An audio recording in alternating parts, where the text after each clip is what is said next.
Cody was talking about how sometimes he wears his Gucci belt to work, and I said that I used to work with a guy who literally worked on the line in Gucci loafers, and I was always like, "How are you not afraid to mess those up?" And he would just be like, "Dude, they're shoes, whatever." And I'm like, "Okay, like they're Gucci shoes, like that's not whatever." It's not just shoes. Yeah, sure. Like they probably cost you a lot of money. You know, he's like, yeah, well, whatever. You know, just cooking them, it's fine. And he never got them dirty. That was the craziest part, is that he never got not a drop of puree, not a diced onion, nothing. They were like completely, impeccably clean all the time. Pressure. So I'm like this. So it looks like I'm just rubbing my knife on the stone. So you actually release pressure on the way back? On the way back, yeah. Exactly. So I'm not putting any pressure on the way back, but I am pushing on the way forward. And then on this, I'm applying pressure on the way back, and then I'm not applying pressure on the way forward. Perfect. So I'll flip the knife, and then I'll just go pull. I'll pull. That's the pressure, and then release on the way back to the top of the stone.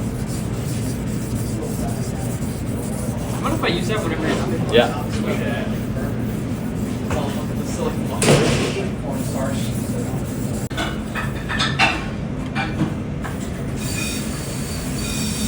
You ever use one of those leather? Like the barbers use? Yeah. I've seen chefs use those like on their knives. And You could do the same thing with a cork. Really? Like, yeah, I used to work with this guy. He was obsessed. He was the best knife preparer that he's the guy who taught me how to sharpen knives. And to this day, I'm still not as good as he is. But he used to keep wine corks in his knife bag, and then he would just drop with that. And basically, it's just like, if you think about the way the knife is, like when it gets dull, it's all the teeth are not aligned, right? Yeah. So like when you're sharpening them, you're bringing them back into alignment. And then there's still sort of like that burr right here up at the top. So he'll just run his knife through the cork to just sort of take that burr off. And that gives you like a nice clean, yeah. Weird. Yeah. I've never heard of that. I've always But not a lot of pressure, right? Like you're just like it's just like a little. I see what you're doing. You're not like cutting through it, you know. Do that like after you sharpen it, like before? After. Yeah. Yeah. Yeah, that's interesting. Yeah. Well, I mean, it would also like guarantee that your product is unique, which is something in and of itself. So we're R&D'ing these fermented potato flatbreads. Should just pan to Sean real quick.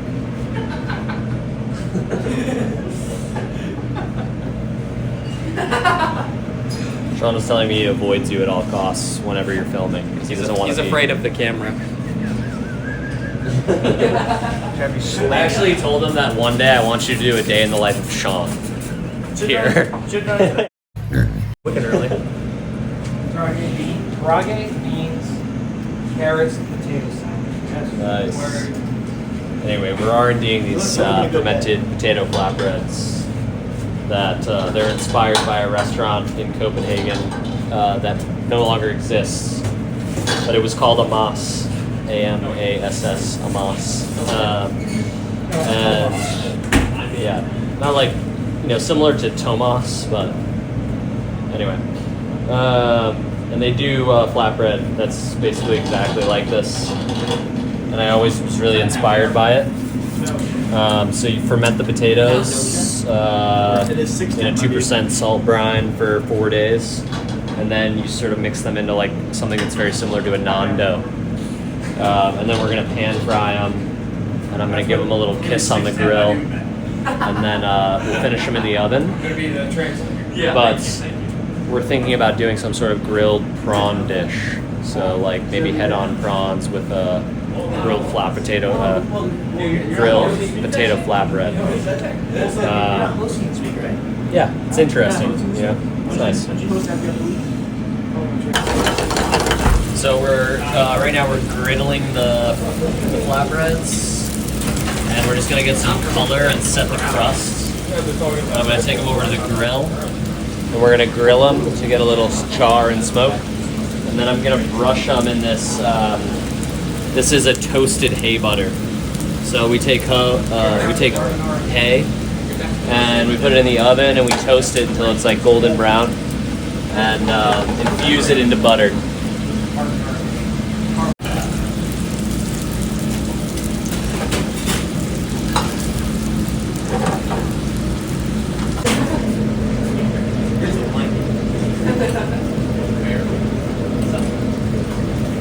Now we could probably take these and from raw and put them directly on the grill, but I would just be afraid that they might burn very quickly once they need time to puff up. So I think doing them in the pan and getting a little bit of a crust and allowing them to puff up and set, and then giving them a little kiss on the grill might be just a better system. Yep. More work though. We love more work.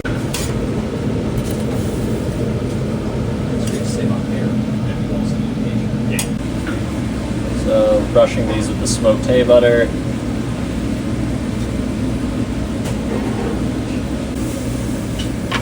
And we're just gonna pop these in the oven.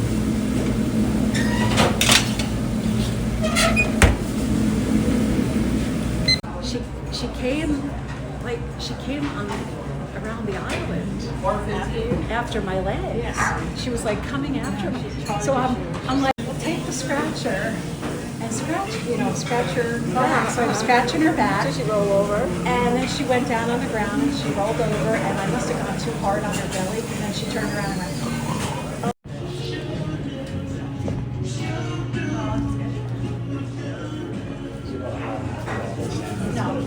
keep it for you. It's fine. What are you playing now?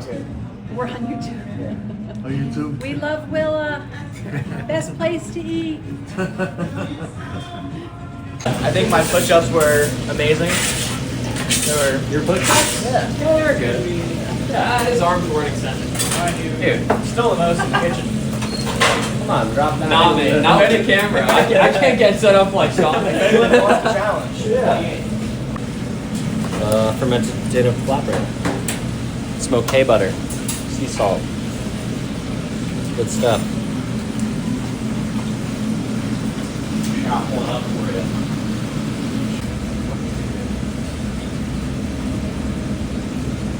Oh, wow. I think it's almost there. Might need just like a little bit of tweaking, but Double down and cook the prawns in the hay butter. I was thinking about like, we have that lobster head butter. We can do a sauce with that. No, I thought you used it to cook the lobster. Oh. You used it to cook the lobster for... Yeah, I was also wanting to be fresh. Oh yeah. Okay. Well, another thing that we can do is like, I was thinking about getting head-on prawns. Oh, we could prawn take head butter? Yeah, we could take the heads off and make a sauce or something. With make your own almond milk. Maybe like. Where the almond tin? Yeah, exactly. Yeah, you make your own almond milk and like grilled prawns with almond milk that's been like seasoned with either like the rose vinegar or something like that. And then I think I used maybe cherry blossom vinegar for that one. But a little basil oil and fresh herbs. It's like nice. Do a big dash of them, you know what I mean? For sure. Be slightly off center, like this. And it would come to the table like this.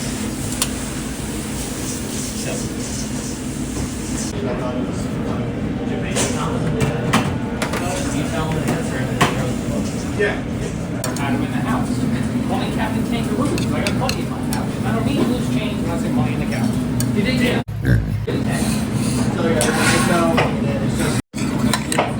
Oh, yeah. That's it, dude. You have a TV for real? I'm like, no, I don't. What's it to you?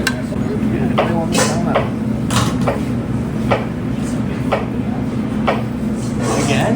I think so. Jeff. What's the situation? Like blew it up or Yeah. like broke something in there? I blew it up. Oh, yeah. Plastic goes bad. What happened? It's pretty hot. Well, it's when he looks at you, yeah, you're like semi-erect.